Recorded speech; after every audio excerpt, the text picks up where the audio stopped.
A member of Congress in modern history is the one who's talking to him. What are the questions you have? What are the chances that we get a clear answer, and in what timeline?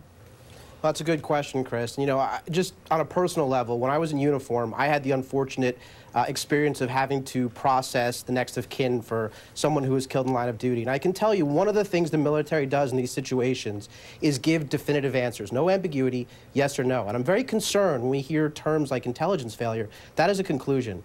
And for the next of kin who are grieving, that perhaps might lead them to believe that if something had been done, the outcome that resulted in the ultimate sacrifice of a loved one could have been changed.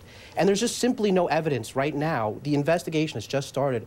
I think we need to give this a chance. There's a lot of reasons that the outcome could have happened. There's a lot of reason that overhead surveillance could have been. There's a lot of reason these specific details, without the overall context, we just don't know the answers. And frankly, the military is very good at doing this. This is a tactical review. We don't know if the end result is because of negligence, or we don't know if it's just a lesson learned. And I think we owe it to the families to be very careful about insinuating that their loved one may still be here if perhaps an action or inaction had been taken or not taken.